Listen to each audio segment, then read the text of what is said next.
Hello, YouTube. It's been a little while, and that's not because I wasn't trying, but rather because I decided to do a Taunter's Tongue run for a character. I was like, I'll do a Taunter's Tongue run, get them the equipment, have some fun progressing the level, and get a character ready for PvP around meta level, 138, whatever I decide to land on.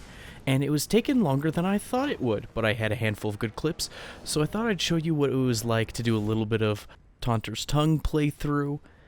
This first clip is at level 21, and then the clips afterwards will be at level 40, and then I have probably the second half of the video, they're level 60 clips. I was hoping to just get like 2 or 3 clips at level 20, 40, 60, 80, and just kind of keep climbing those brackets.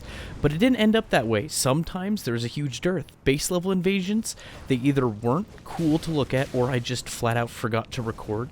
It's a different process, remembering to hit the record button when an invader pops up, as opposed to when you are the invader. I'm much better at just starting the recording as soon as I load in, and then trimming from there. And I gotta say, it is a different experience entirely, being the solo host and actually progressing through the level.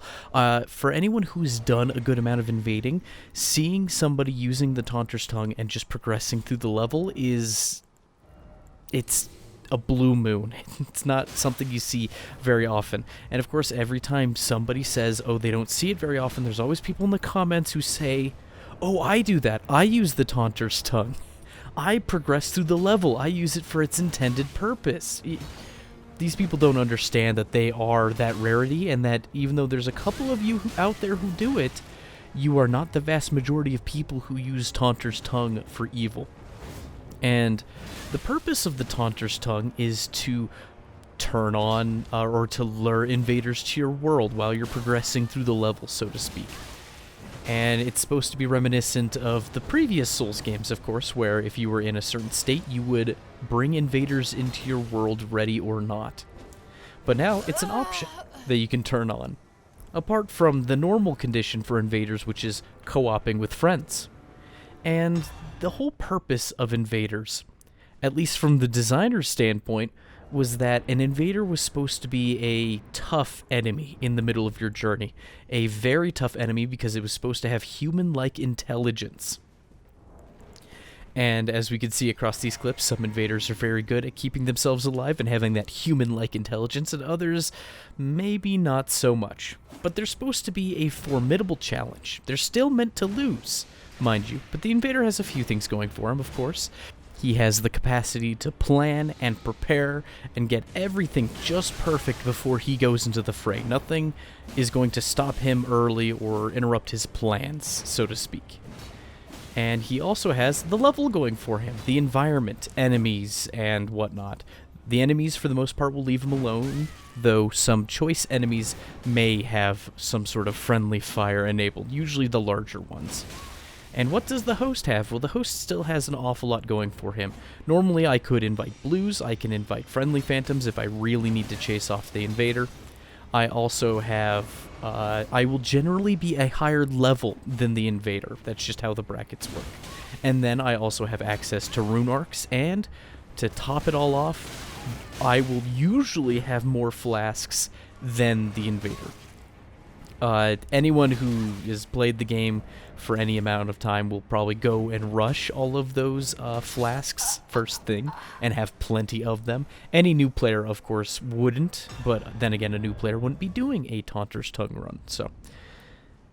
Another tidbit about the Taunter's Tongue item, if for some reason you were largely unaware, if you bring a friend into your world while you have the Taunter's Tongue active, that will open up not only the invader to invade you, but it'll open up a second slot for the invader, which is kind of neat, so you can have some 2v2s while traversing the lands between.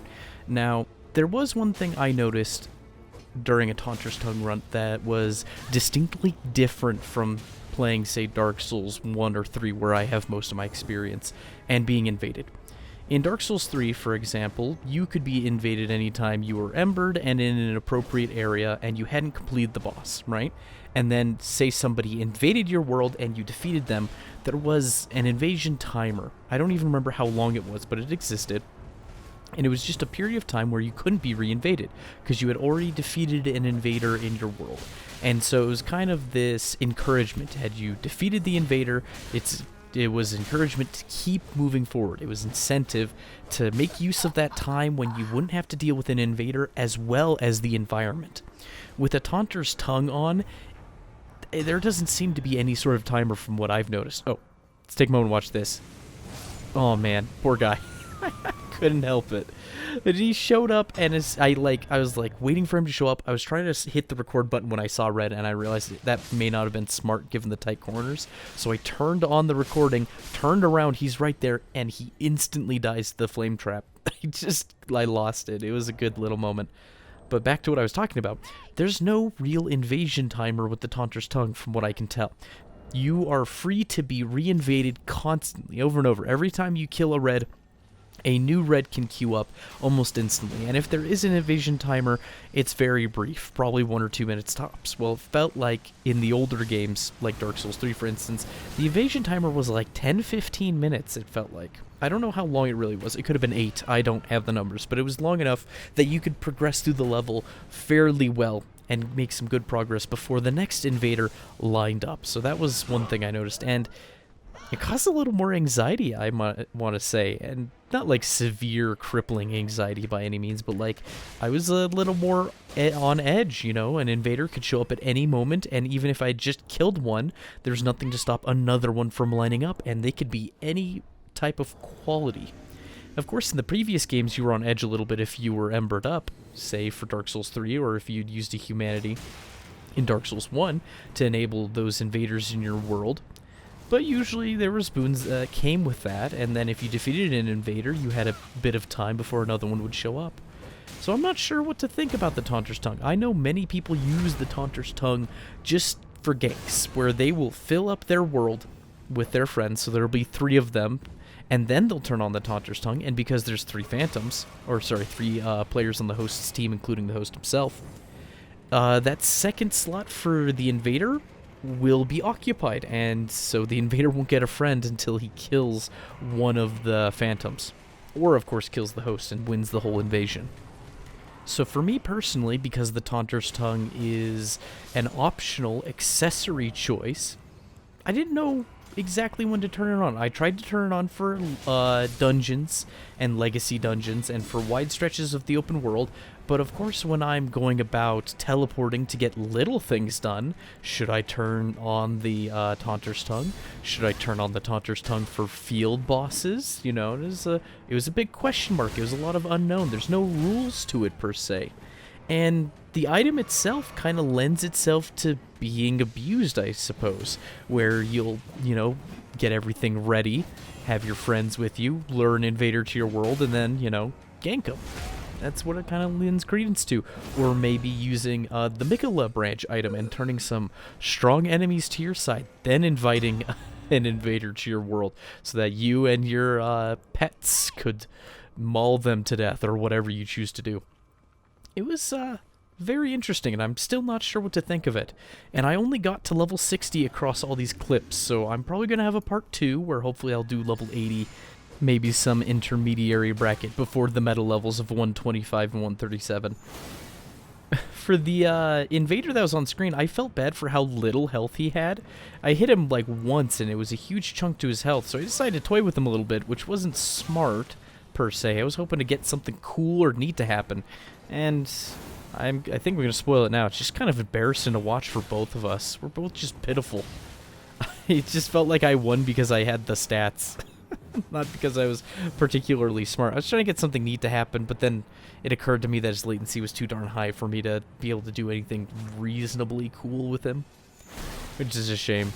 And he didn't even do a huge amount of damage with his Moon Veil, which really lends credence to the idea that invaders can be a much lower level than you. And of course, in this clip, and in most of them I think, I have a Rune Arc on, which is another 40 virtual levels, meaning at low levels, Taunter's Tongue can be devastating for the poor invader. Because, you know, let's say I'm level 60 or level 40, another virtual 40 levels on top of that.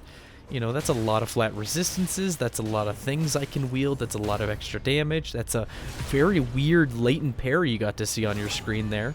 This guy was so latent I couldn't even chase him down and kill him properly. I was trying to get in his face. I didn't know what I was doing. I was wasting stamina, I was being stupid. Endure, pop pop, run after him to kill him, but he's got that light roll, so he's able to get away pretty easily. It didn't even matter. The parry didn't matter. None of this mattered, because the strongest enemy of them all, the one that you can't ever hope to defeat, and nobody has ever defeated in any FromSoft game to my knowledge, takes him out. Right and quick. We get close, have a couple ghost hits, chase him away, and it's Gravity. Gravity's the strongest foe in any Souls game. Most games, for that matter. But back to the point at hand, would I recommend a Taunter's Tongue run?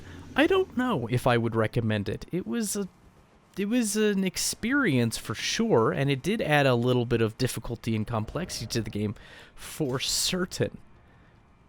But it also felt like it wasn't terribly well thought out or balanced. Or maybe I just don't get it. That could very well be the point.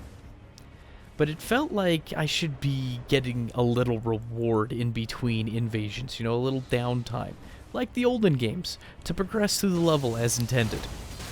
But then again, it's an accessory item, it's a bonus thing, it's completely unnecessary. You could skip it thoroughly and still have a wonderful experience across the game, through and through. Now, a couple things I did notice. For one, base level invaders, and I'm talking about invaders who are like sub-level 21. The reason why I was level 21 for the first clip actually is because level 21 is the highest level you can be as a host and get level 1 wretch invaders. So I just wanted to see what that was like. And base level invaders, there's something with them. There's something really weird about them that I never knew, because I tried it out like once or twice before I even had a YouTube channel, and it just didn't feel good. It wasn't fun, it wasn't cool. It was just like, oh, I have all this stuff and they have nothing. Neat. It's just like, doesn't matter. Nothing here's cool, I'm not learning anything. Whatever. But base level invaders, the people do it routinely, and the people I got when I was like level 9, base level vagabond, and all the way up to level 21, they were a bunch of weirdos. They'd have the, you know, the best gear, they'd be having the most toxic sort of attitudes, rude gestures, whatever. And that's not really to condemn them. I mean, they're free to do that. It is a video game after all.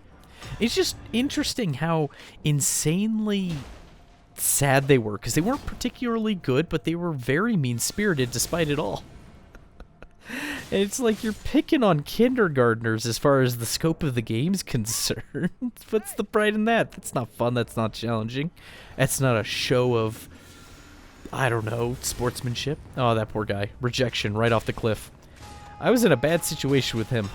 I had these silver tears on me, and they light roll, and they know when to dodge perfectly. They are mean through and through. But either way, I will probably make one more Taunter's Tongue video when I have more clips. I might do a video in the middle just to spice it up. But it was a learning experience, and it was neat, and I appreciate this guy kind of doing a Moongrum cosplay. He made for a very good clip for the end of this video, just us parrying in each other's faces with the carrion retaliation. Oh, it makes me smile. I hope this guy had a good time. I mean, he had a nice roll backstab there. Look at that. Look at him. He's fairly competent. He's here to style on me. And I don't know why. I expect his carrying piercer to be faster, maybe because at meta levels people prioritize casting speed. But it came out so slow, and I rolled right into it. What a foolish thing. But I saw that he was going for lots of parries, and I really didn't want it to end in parries or a bunch of healing, so kind of like an in-the-field duel. So I decided to pull out Flaming Strike, because Flaming Strike can't be parried. And I didn't feel like I could land jump attacks very well with him. He was on his toes quite a bit. But Flaming Strike can throw people off who love their parries, which is always nice. Oh, look at that. It's free damage. Anyways, thank you for watching. I hope you have a wonderful day, and take care of yourself. You earned it. I'll see you later. Bye-bye now.